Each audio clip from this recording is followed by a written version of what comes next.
혹시 오늘이 교회력에서는 어떤 주일인지 아시는지요? 10월 마지막 주일은 종교개혁 주일로 그렇게 지내고 있습니다. 왜 10월 마지막 주일이 종교개혁 주일이 되었냐면 1517년 10월 31일 마지막 날에 마틴 루터가 종교개혁의 큰 사건을 일으켰기 때문이었습니다. 그때 면죄부를 팔던 중세교회의 어둠에 도전하고 그러면서 오직 성경으로라는 말씀을 통해서 모두를 하나님께로 새롭게 이끈 계기가 되었던 거죠. 그런데 그렇게 질문해 보게 됩니다. 그때 중세교회는 왜 그렇게 되었던 것일까? 왜 그렇게 어두웠던 것일까? 하지만 사실 우리가 알 것은 그때만 어두웠던 것이 아니라 사실 아주 오랫동안 계속 어두웠었습니다. 4세기 로마가 콘스탄틴이 기독교를 공인하고 로마의 국교가 된 이후부터 사실 큰 어두움이 찾아오게 되었습니다. 교회가 이제는 고난과 박해는 받지 않게 됐고 오히려 세상의 중심이 되고 파워를 갖게 되면서였습니다. 교회가 그리고 성직자들이 세상을 다스리기 시작하게 된 것입니다. 그래서 모든 다른 생각과 이야기들을 교회의 권위 아래 두려고 하게 되었던 것이고 그럴듯한 표현으로 세상 전체를 장악하게 되었습니다. 로마를 그리스도께로 그리고 이교도의 땅들을 하나님께 봉헌한다는 그런 마음으로 세상의 주도자가 되었던 것입니다. 그렇게 하면서 사실 교회는 많은 사람들을 장악하게 되었습니다. 그래서 사람들의 자유를 빼앗게 되었습니다. 모두 예외 없이 교회의 가르침에 복종해야만 했습니다. 누가 가진 의견이나 생각이나 주장은 결코 함부로 내뱉을 수 없었고 그저 교회의 말을 잘 들어야만 했습니다. 모든 다른 것은 통제와 관리 대상이지 사실 자유롭지 않게 된 것입니다. 마틴 루터 이전에도 개혁의 불길을 일으키는 사람들은 계속 있었습니다. 4세기부터 사실은 계속된 개혁의 목소리는 나왔었는데 거의 예외 없이 파문과 숙청되고 말았습니다. 예수님처럼 그들도 종교 지도자들에게 파문당하고 그리고 재판을 받게 되었던 것이죠. 어쩌면 마틴 루터의 종교개혁이 성공하게 된 것은 그 당시에는 교회의 권위가 많이 약해져 버렸기 때문이었습니다. 그동안에는 늘 교회의 권위가 어마어마했기에 누구도 자신의 주장을 성공시킬 수가 없었다면 마틴 루터 시대는 이미 교회의 권위가 약해졌고 수많은 사람들의 목소리가 커져가 버렸기 때문에 종교개혁이 성공하게 된 것입니다. 그런데 종교개혁이 성공한 다음에는 괜찮아진 것일까요? 하지만 사실 종교개혁으로 인해서 개신교 지역에서도 보면 다시 교회들은 파워를 갖게 됐고 그들의 세상을 장악하고 다스리기 시작했습니다.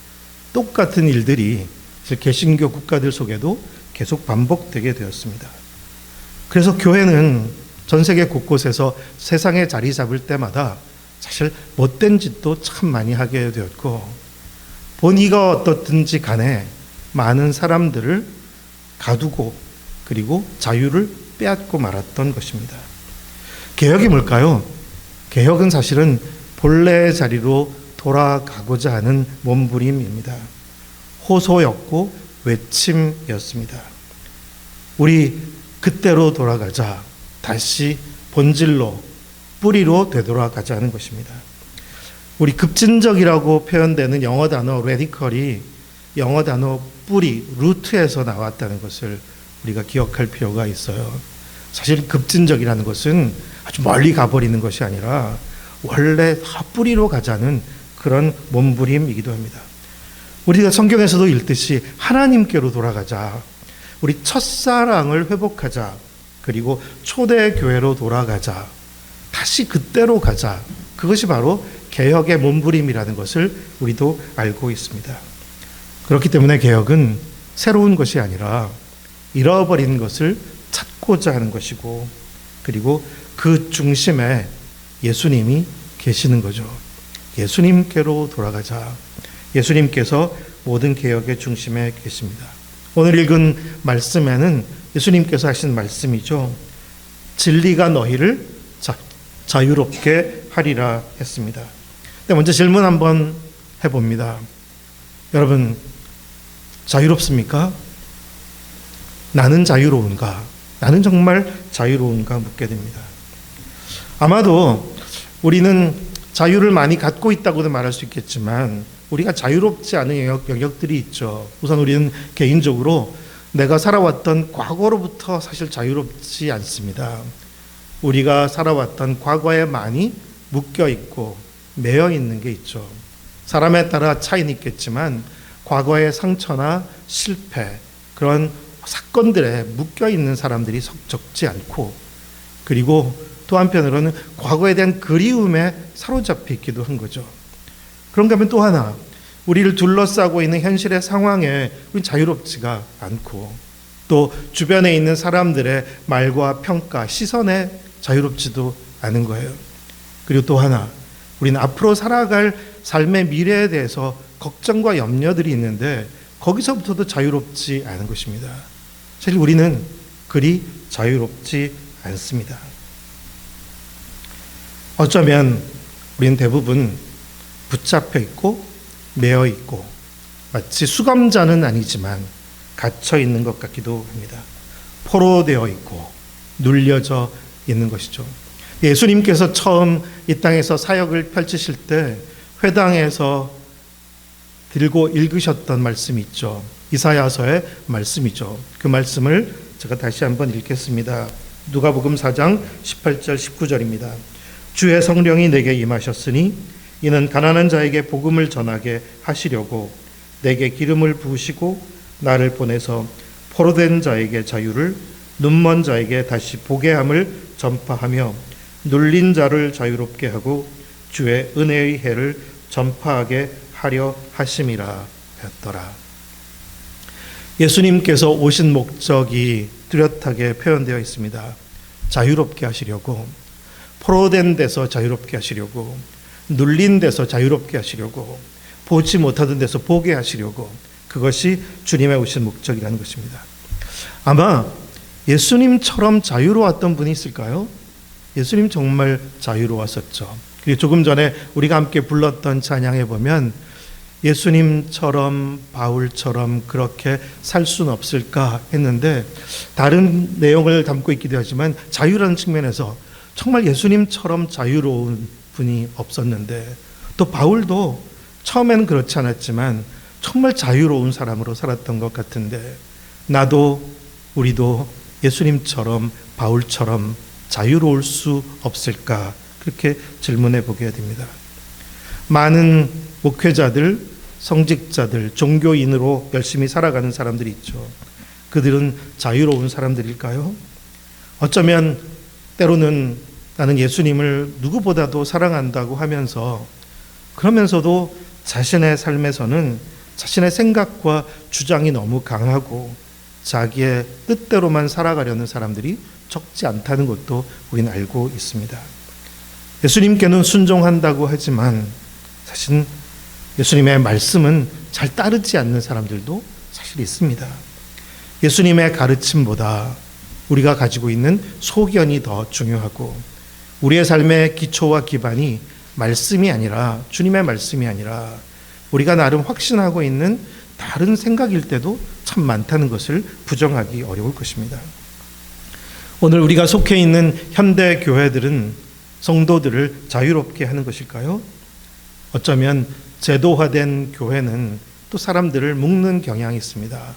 전에도 제가 한번 언급했었지만 교회가 무엇입니까? 라는 질문에 온누리 교회를 처음 시작하셨던 하 목사님이 제도가 되기 전까지라고 답하셨던 것처럼 막상 제도가 되어버린 교회는 본의 아니게 복음이 아니라 사실 사람들을 좀 제한하고 구속하는, 자유를 억압하는 역할을 하게 되는 거죠. 교리로 묶고 시스템으로 묶고 교회와 교단의 이름으로 묶고 마는 것입니다. 진리가 너희를 자유롭게 하리라. 또 어떻게? 그게 어떤 말씀일까? 주님께서 오늘 말씀에 보면 너희가 내 말에 거하면 너희는 참 제자가 되고 진리를 알게 될 것이고 그 진리가 너희를 자유롭게 하리라. 그렇게 말씀하셨습니다. 출발선에서 생각해 보면 너희가 내 말에 거하면, 너희가 내 말에 거하면 그래야 제자가 되는 것이고, 그리고 그래야만 진리를 알게 되고 그 진리가 너희를 자유롭게 할 것이다. 그렇게 말씀하셨습니다. 예수님의 말씀에 거하라. 예수님의 말씀에 거하라. 주님께서 지니셨던, 예수님이 지니셨던 그 자유를 우리도 정말 지니게 되기를 바라고 그 자유를 배우고 또 우리가 다른 이들에게도 그 자유를 전해줄 수 있게 되기를 소망하며 우리의 삶에 소중한 세 가지 필요한 자유에 대해서 말씀하려고 합니다. 첫째는 이 과거에 대한 것인데요. 과거에 매이지 않는 자유입니다. 아마 예수님처럼 과거에 매이지 않은 자유로움이 있는 분이 있었을까? 예수님도 유대인 중에 한 사람으로 사시면서 유대의 어마어마한 과거부터 오는 전통을 알고 계셨던 분이었습니다. 하지만 모든 유대인들과 달리 예수님은 그 모든 유대 전통의 과거로부터 참 자유로우셨습니다. 사실 그리고 개인적으로도 그렇죠. 예수님도 과거가 있었죠. 육신의 몸으로 태어나 아기였을 때 좀 위험한, 목숨을 잃어버릴 수도 있는 위급한 상황들을 겪었고 어린 시절은 가난하게 평범하게 지내왔던 이런저런 일들이 있었을 것입니다. 과거는 사실 누구에게나 있습니다. 그런데 그 과거를 훌훌 털 수 있는 것은 무엇일까? 예수님은 과거가 없었던 분은 아니었지만 그러나 과거로부터 정말 자유로우셨다는 것. 예수님께 과거라는 것은 잊어버리는 대상이 아니라 오히려 딛고 도약하는 발판과도 같은 것이 아니었을까 생각해 봅니다. 우리의 인생에 아픔도 실패도 실수도 잘못도 있을 수 있지만 또 장애가 있을 수도 있지만 그것이 오히려 우리를 묶는 것이 아니라 거기서 우리를 도약하게 하는 그런 과정이라는 것을 주님은 우리가 알게 되기를 바라십니다. 그래서 예수님은 사람들을 그렇게 대하셨죠. 사람들은 많이 눌려 있었습니다. 보지 못해서 맹인이 되거나 절름발이가 되어 있거나 깊은 병으로 고통받거나 이런저런 일들로 인해서 묶여 있었던, 과거에 있었던 사람들을 예수님은 정말 자유롭게 하셨습니다. 사람들은 때로 과거를 계속 향해서 질문도 했죠. 이 사람이 이렇게 맹인이 된 것이 누구 잘못입니까? 이 사람의 죄 때문입니까? 그 부모의 죄 때문입니까? 그 질문에 대해서도 예수님 답하시기를 이 사람에게서 하나님께서 하시려고 하시는 일이 나타나게 하려 함이라. 사람들은 과거에 매여 있고 사람들을 볼 때도 과거를 통해서 보지만 어떤 사람의 전과를 통해서 그 사람을 보고 어떤 사람의 과거의 잘못을 가지고 그 사람을 재단하지만 예수님은 그러시지 않았다는 것을, 예수님은 비록 그 과거가 있지만 그 과거로부터 자유로울 수 있는 길로 모두를 초대하셨던 것을 우리는 기억하게 됩니다. 우리도 주님은 그렇게 살기를 바라십니다. 우리에게 있는 과거가 우리를 묶는 것이 아니라 우리가 도약할 수 있도록 우리 발판이 되는 과거로부터 자유로운 우리 모두가 되기를 기원합니다. 두 번째는 우리 주변에 대한 것인데요. 주변에 매이지 않는 자유. 예수님의 삶의 주변에도 많은 상황들이 전개되고 있었죠. 그리고 사람들의 말들이 있었습니다. 물론 예수님께도 예수님을 격려하고 칭찬하고 높이는 말들도 참 많았고 추종하는 무리들도 있었습니다. 하지만 동시에 그런 사람들의 말들이나 상황들은 계속 진행되는 것도 아니었고, 때로는 그 사람들의 마음이 바뀌고, 때로는 도전하고 반대하는 사람들이 찾아오고 시비를 거는 사람들도 있었습니다. 하지만 예수님은 예수님 앞에 주어진 상황들이 한결같지 않고 계속 변하고 심지어 크게 격동하지만 한 번도 예수님은 흔들리지 않으셨습니다. 거기서 자유로우셨기 때문이겠죠. 사람들에 대해서, 상황에 대해서 전혀 묶이지 않으셨습니다. 그 비결의 힘이 어디 있었을까요? 오늘 말씀 29절에 있는 말씀에서 찾을 수가 있습니다. 나를 보내신 이가 나와 함께 하시도다. 나는 항상 그가 기뻐하시는 일을 행함으로 나를 혼자 두지 아니하셨느니라. 예수님은 주변이 아니라, 그리고 사람들이 아니라 나와 함께 하시는 하나님 앞에서 그분이 기뻐하시는 일을 하루하루 감당하며 사셨던 것입니다. 사람들 틈에 내가 있는 것이 아니라 하나님 아버지 앞에 있다. 그것을 놓치지 않으셨습니다. 그것으로 충분하다는 것. 현실 상황이 그렇기 때문에 변해도, 사람들이 이러쿵저러쿵 해도 그것이 주님을 흔들 이유가 없었습니다. 주님은 우리도, 제자들도 그런 자유를 누리게 되기를 원하셨습니다. 우리도 하루하루 주님께서 기뻐하시는 일을 행하며 우리 주변과 사람들로부터 자유로운 우리의 삶이 되기를 축복합니다. 그리고 세 번째는 생활의 염려에 매이지 않는 자유입니다. 아마 예수님처럼 삶의 염려에 매이지 않고 산 사람이 있을까 싶을 정도로 예수님은 정말 염려, 근심 없는 삶을 사셨던 것 같습니다. 예수님이라고 우리처럼 육신의 몸을 지니고 사셨을 때에는 왜 필요가 없었겠고, 그리고 예수님이 살아갈 시간들은 다 준비되어 있는 것은 아니었습니다. 불확실합니다. 하지만 어떤 생활의 염려도 근심도 없었고 불확실한 미래에 대한 염려가 없었습니다.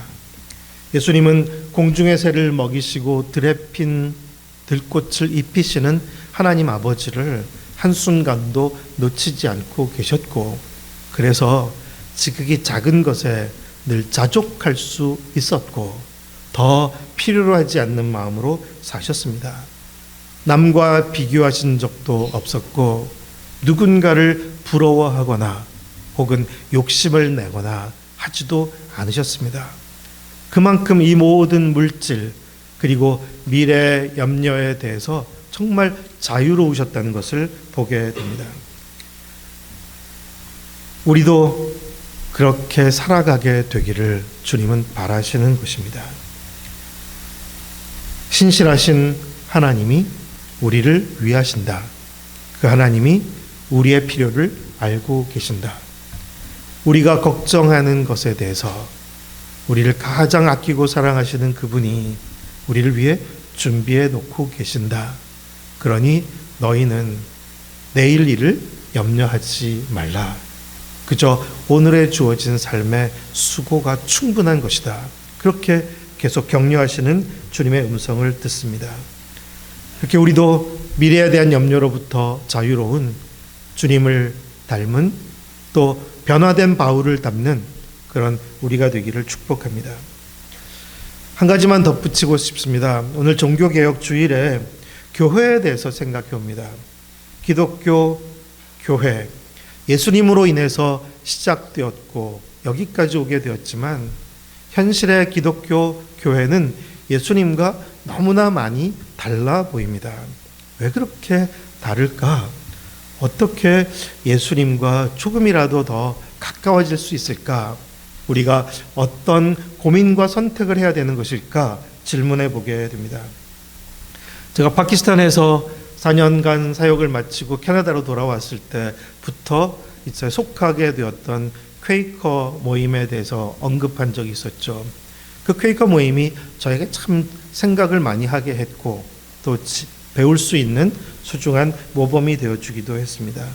그분들은 스스로를 말할 때 우리는 신학하는 사람들이라는 표현을 써요. 신학하는 사람들. 하지만 신학교 나온 사람 아무도 없어요. 그런데 모두가 신학을 하는 사람들이라고 했어요. 그 표현은 신학교에 들어가서 신학 공부를 한다는 의미가 아니에요. 그들은 예수님의 말씀을 읽고 주님의 말씀을 묵상하는 사람들이고 그 말씀 앞에서 계속 씨름하는 사람들이라는 것입니다. 그리고 그것이 이제는 누군가로 설교를 듣고 누군가의 가르침을 따르는 것이 아니라 우리가 그 말씀 앞에서 돌아보고 또 그 말씀에 비추어진 나와 우리를 서로 함께 나누고 그래서 서로로부터 듣고 배우며 함께 교회를 이루어가는 것입니다. 신학이라는 것은 계속해서 하나님의 뜻을 알아가는 과정이고 주님의 말씀으로부터 그 뜻을 헤아리는 삶의 과정이 신학이라는 거죠. 그래서 우리 번학 공동체, 번학홈도 신학하고 있는 공동체예요. 계속 우리의 삶 속에서 우리는 하나님의 말씀을 놓치지 않고 계속 각자의 자리에서 또 때로는 함께 하나님의 말씀 앞에 머물러서 말씀을 묵상하고 말씀에 대한 이야기들을 함께 나누면서 듣고 배웁니다. 누군가로부터 신학을 전공한 어떤 사람들로부터 일방적으로 교육받는 것이 아니라 또 우리의 믿음의 체계를 누군가로부터 제도에 의해서 관리받는 것이 아니라 우리가 스스로 묻고 스스로 찾고 스스로 생각을 모으고 스스로 함께 길을 찾아가는 과정인 것입니다. 그래서 그것이 참 소중한 것입니다. 그래서 교회가 정말 예수님과 좀 더 가까워진다는 것은 중세교회의 어두움도 그랬고 그 이후에 개신교 교회의 어두움도 그랬지만 교회가 제도가 되지 않고 정말 주님을 사랑하고 주님의 말씀을 사랑하는 사람들이 그 말씀 앞에서 함께 씨름하며 길을 찾아가는 것, 그것이 교회라는 것. 우리의 삶이 말씀과 닿아 있고 말씀에 거하고 말씀 속에서 함께 걸어가는 그런 이 보나콤 공동체가 계속되기를 축복합니다. 하나님의 숨결이 닿지 않은 곳은 아무것도 없고 하나님의 마음이 향하지 않은 사람도 아무도 없습니다. 우리 모두의 마음속에 주님이 계시고 성령님은 우리 각 사람에게 계시하시는 분이시고 우리에게 빛을 비추시고 길을 안내하는 분이십니다. 그 주님 앞에서 우리는 계속 주님의 말씀에 거하며 함께 걸어갈 때 정말 종교개혁의 그 빛이 우리의 매일매일의 삶에서 계속 비추어지리라 믿습니다. 너희가 진리를 알지니 진리가 너희를 자유케 하리라. 자유롭게 살아가는 저와 우리 모두가 되기를 주님의 이름으로 축복합니다. 기도하겠습니다. 사랑의 주님, 저희를 주님께로 부르시고 또 저희에게 말씀하셔서 감사합니다. 주님의 말씀을 저희가 사랑하기에 그 말씀에 늘 거할 수 있게 도와주시고 그 말씀에 거함으로 참 제자가 되게 해주시고 그래서 진리를 알게 해주시고 그 진리가 우리를 자유롭게 하고 또 우리가 그 진리를 따라서 다른 모든 이들을 자유롭게 할 수 있는 우리 공동체 되게 하여 주시옵소서. 예수님의 이름으로 기도드립니다. 아멘.